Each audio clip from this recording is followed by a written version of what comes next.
तो नमस्कार दोस्तों, आपका स्वागत है आज की इस नई वीडियो में। आज हम पढ़ने वाले हैं मुगल सल्तनत के बारे में। कौन था मुगल सल्तनत का प्रथम संस्थापक, कहां से आई मुगल सल्तनत, इसके पहले के वंश कौन से थे, आज हम सबके बारे में डिटेल में जानने वाले हैं।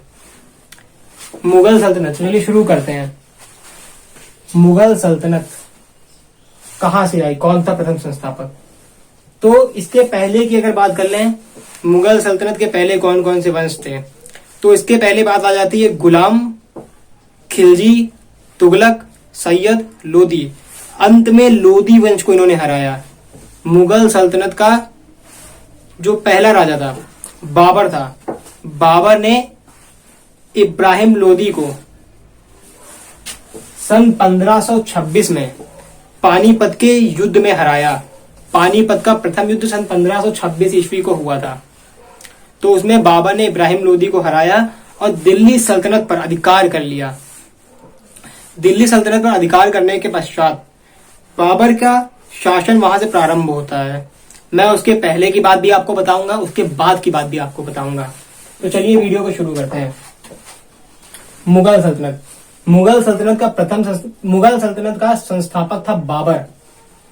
बाबर का जन्म 14 फरवरी समझ रहे हो, 14 फरवरी सन 1483 ईस्वी को हुआ था। इसका वास्तविक नाम क्या होगा, आपका भी सबका बचपन में नाम रहता है, गोलू मोलू कुछ भी होता है। इसका भी एक ऐसे वास्तविक नाम था, जहीरुद्दीन मोहम्मद। तुर्की भाषा में बाबर का अर्थ क्या होता है, तुर्की भाषा में बाबर का अर्थ होता है बाग। पिता, बाबर के पिता का क्या नाम था, बाबर के पिता का नाम था उमर शेख। उमर शेख कौन था, तो दोस्तों उमर शेख जो था वो तैमूर का वंशज था। तैमूर के बारे में भी आप लोग जानते होंगे, नहीं जानते तो बताइएगा, इसके ऊपर भी एक वीडियो बन जाएगी। बाबर, कौन थी बाबर की माता, बाबर की माता का नाम था कुतलुक निगार। ये बाबर की माता थी। और दोस्तों ये थी चंगेज खान की वंशज। तो आप समझ रहे होंगे, आप समझ गए होंगे ये तो नाम देख के कितनी क्रूर फैमिली से था तैमूर और चंगेज खान। बाबर के अंदर तैमूर और चंगेज खान दोनों का खून था। दोस्तों उमर शेख जो थे वो कौन थे, क्या काम करते थे, क्या इनका राज्य था, कहां से कहां तक इनका राज्य था, तो चलिए देखते हैं। उमर शेख जो थे वो तैमूर के वंशज थे, ठीक है। फरगना राज्य के छोटे से भूभाग के स्वामी थे।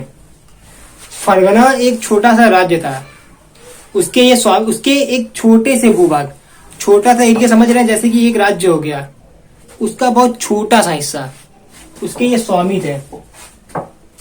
और फरगना राज्य की राजधानी पूछी जाती है, तो फरगना राज्य की राजधानी थी अंदीजान। ये राजधानी है फरगना राज्य की। जैसे हमारे यहाँ राजधानी होती है, जैसे हमारे यहाँ उत्तर प्रदेश की राजधानी लखनऊ हो गई, इस तरह से फरगना राज्य की राजधानी थी अंदीजान, ठीक है। वास्तव में बाबर का जो परिवार था वो मंगोल बिल्कुल नहीं था। कुछ लोग कहते हैं मंगोल था, लेकिन मतभेद है, वो मंगोल नहीं था। उसका वास्तव में परिवार था तुर्क चगताई। दोस्तों ये प्रश्न हमेशा पूछा जाता है पेपर में, इसको ध्यान से समझ लीजिएगा। और जो उमर शेख जी तो ये थे, उमर शेख जो थे, इनका भाई कौन था, इनका भाई था अहमद मिर्जा। उमर शेख का भाई था अहमद मिर्जा। ये कौन था, ये शासक था समरकंद व बुखारा का ये शासक था। और इन दोनों के बीच में हमेशा भाई भाई की लड़ाई चलती रहती थी। जो ये था, ये क्या नाम है इसका, ये उमर शेख जो था, ये हमेशा अपने भाई का राज्य हड़पना चाहता था। हमेशा भाई भाई में लड़ाई चली है इतिहास में, इस बात को समझने का प्रयास करिएगा। इसी चक्कर में, इसी लड़ाई को करते करते 8 जून सन 1494 ईस्वी में उमर शेख की मृत्यु हो गई। और मृत्यु कैसे हुई? ये लोग लड़ाई कर रहे थे, छत से गिर के, इनकी लड़ाई के चक्कर में इनकी मृत्यु हो गई उमर शेख की। तो 12 वर्ष की अल्पायु में बाबर शासक बना। बाबर ने अपने पिता की जागीर संभाली। कितने वर्ष की अवस्था में? 12 वर्ष की अवस्था में। दोस्तों आप समझ रहे हो कितनी कम उम्र रही होगी बाबर की। 12 वर्ष, 12 वर्ष का एक बच्चा होता है और ये शासक बन गया 12 वर्ष की अल्पायु में।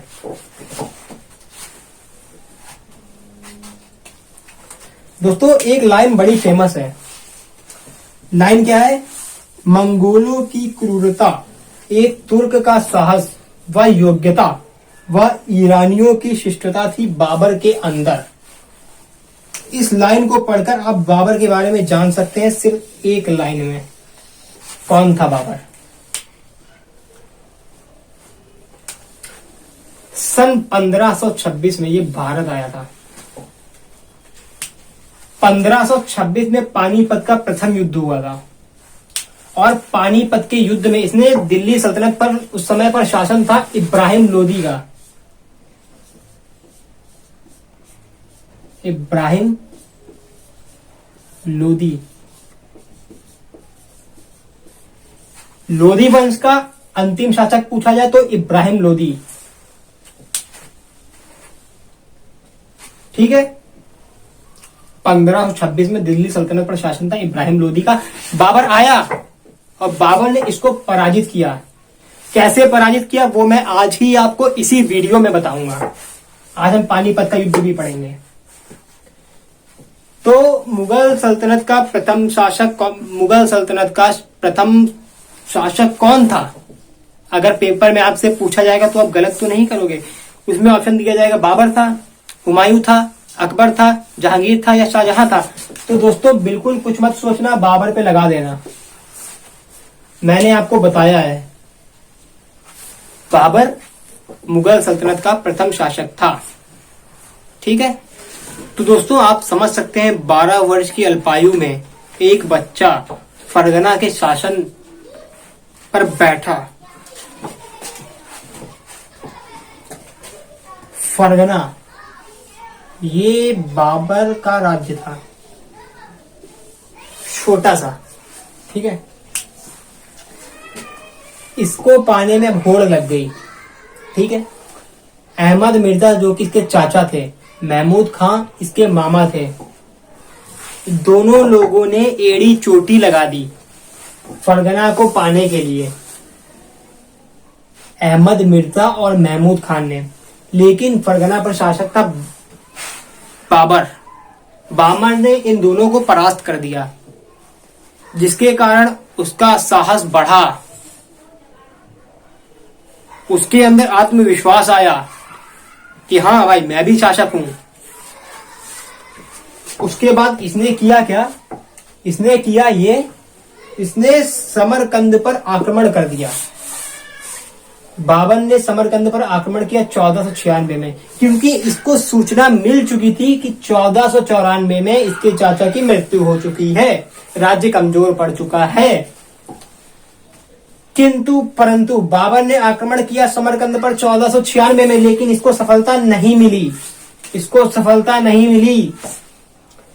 फिर इसने पुनः क्यों आक्रमण किया इसने समरकंद पे? क्या था समरकंद में? इसने आक्रमण इसलिए किया क्योंकि वो एक ऐसा राज्य था, शिक्षित जगह थी, हरियाली थी, वहां पर रहने वाला परिवेश था, वातावरण काफी अच्छा था, इसलिए इसने आक्रमण किया समरकंद पर।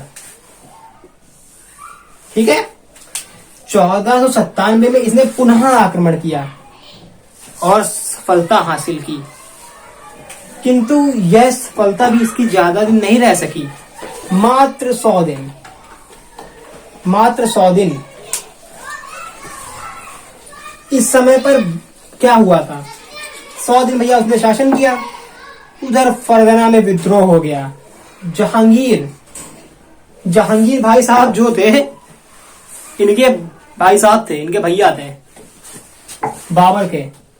इन्होंने विद्रोह कर दिया फरगना में और कहा भाई मैं यहाँ का शासक हूं। तो भैया ठीक है, किंतु बाबर वहां पर ना जा सका सन 1497 में, क्योंकि वह बीमार था। ठीक है, फिर वह भैया गया, उसने इनको हराया, लेकिन वो हरा नहीं सका। जहांगीर ने बाबर को हरा दिया। ठीक है, ये राज्य भी गया। फिर ये वापस लौटे भैया समरकंद की तरफ। फरगना तो उनके यहां से जा ही चुका, जहांगीर के पास गया। समरकंद की तरफ लौटे। समरकंद पर इधर अधिकार कर लिया अहमद मिर्जा के पौत्र अली मिर्जा ने। अब भैया बाबर आगे रोड पे, बाबर रोड पे आ चुके हैं। इधर इनका फरगना भी चला गया, इधर इनका समरकंद भी चला गया। ठीक है, अब भैया ये कहाँ जाएंगे? अब इन्हें जंगलों में शरण लेनी पड़ेगी। बाबर ने अपनी आत्मकथा, बाबर की आत्मकथा का नाम पूछा जाता है तुजुक ए बाबरी। ये बाबर की आत्मकथा है, तुजुक ए बाबरी।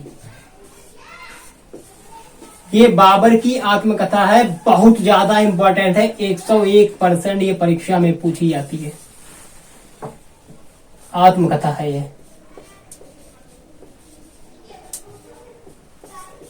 ये बाबर की आत्मकथा हो गई। इसने अपनी आत्मकथा में लिखा है, इस प्रकार फरगना में निमित्त मैंने समरकंद छोड़ा और अब क्या देखता हूं कि राज्य हाथ से निकल गया और दूसरा आया नहीं। तो दोस्तों यहां तक समझ में आया होगा आपको। इसके हाथ से जब ये सब कुछ चला गया तो इसने शरण ली थी एक खोजंद नामक पहाड़ी में। इसने यहां पर शरण ली थी। अब भैया क्या होता है, इसकी सेना इन्हें सब चली गई इसके पास से। फिर इसने पुनः सेना बनाई, इसने आक्रमण किया फरगना पर सन 1498 में। 1497 में अब से यहां पर आक्रमण करा, 1498 में। इसकी एक प्रवृत्ति मैंने देखी है, इसके अंदर आत्मविश्वास बहुत है। एक कुशल शासक के रूप में बहुत साहस है इसके अंदर।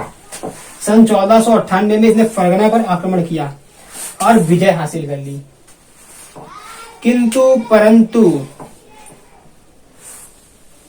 यह विजय भी इसके हाथों में ज्यादा दिन तक नहीं रह सकी।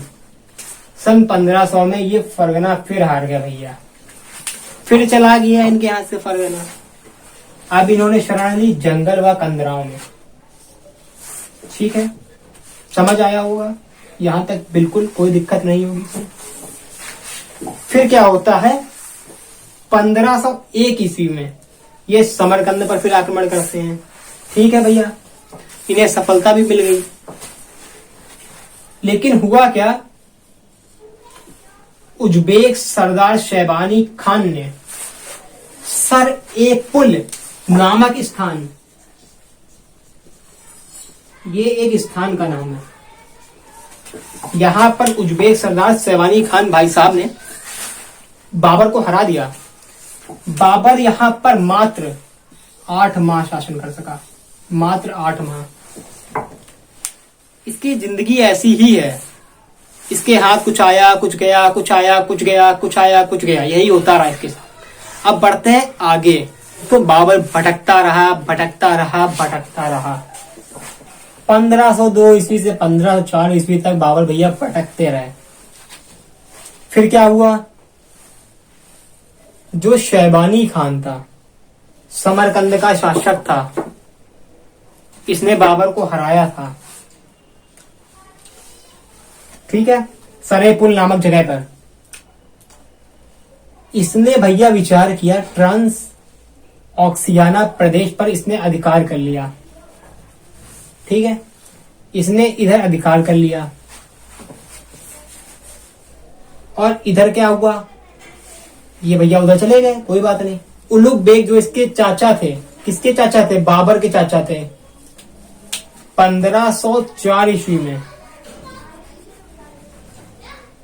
इनकी मृत्यु हो जाती है, उलुग बेग की। 1504 ईस्वी में उलुग बेग की मृत्यु हो जाती है। तो बाबर करता क्या है, यहाँ पर अराजकता फैल जाती है। भैया राजा मर गया, अराजकता तो फैलेगी, आम बात है। 1504 ईस्वी में इसी मौके का फायदा उठाते हुए बाबर ने किया ये कि 1504 ईस्वी में यहाँ पर आक्रमण कर दिया। कहाँ पर आक्रमण कर दिया? काबुल में। काबुल में आक्रमण कर दिया और काबुल पर अधिकार कर लिया। 1504 ईस्वी से 1507 ईस्वी तक बाबर के लिए सबसे अच्छे दिन रहे। कोई दिक्कत नहीं, आराम से सुख चैन शांति और आराम से बिल्कुल अपना जीवन व्यतीत कर रहा था। और 1507 ईस्वी में एक क्वेश्चन बनता है बहुत इंपॉर्टेंट। 1507 ईस्वी में बादशाह की उपाधि बाबर ने धारण कर ली।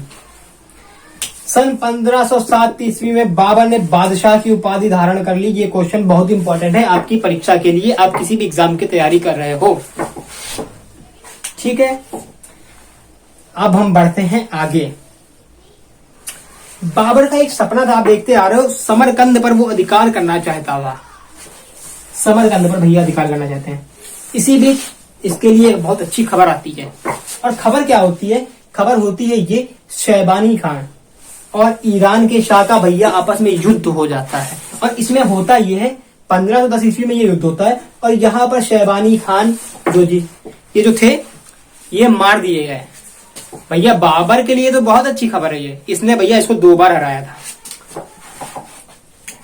2 बार नहीं, एक ही बार हराया था शैबानी खान ने, समरकंद पर अधिकार जब किया था तब।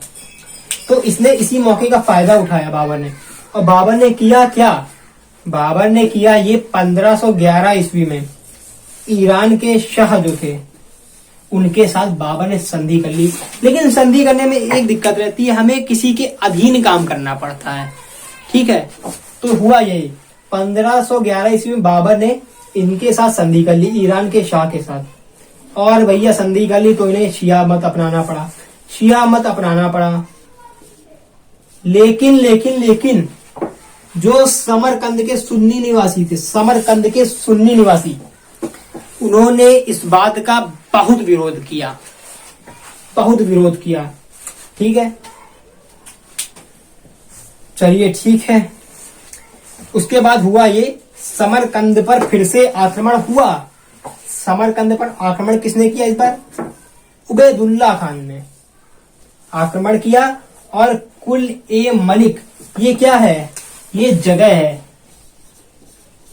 ये जगह है, ये एक स्थान है। इस स्थान पर उबैदुल्ला खान ने बाबर को पराजित कर दिया और बाबर के हाथ से फिर से समरकंद निकल गया। तो बड़ा दुखी इंसान है बेचारा, बहुत बार समरकंद हारता हुआ आ रहा है। तो अब आगे की बात को समझते हैं। तो दोस्तों, आज की इस वीडियो को हमें यहीं रोकना पड़ेगा। अगर मैं इसके आगे आपको बाबर के भारतीय अभियान समझाने बैठ जाऊंगा तो वो कम से कम 20 मिनट और चलेगा, इसलिए वीडियो कुछ ज्यादा लंबा हो जाएगा। इस कारण आज की इस वीडियो को यहीं पर खत्म करते हैं। दोस्तों, आगे की वीडियो का लिंक मैं नीचे डिस्क्रिप्शन में दे दूंगा, आप लोग वहां से देख लीजिएगा। इसके आगे का वीडियो मैं समय व्यर्थ ना करते हुए कल ही अपलोड कर दूंगा।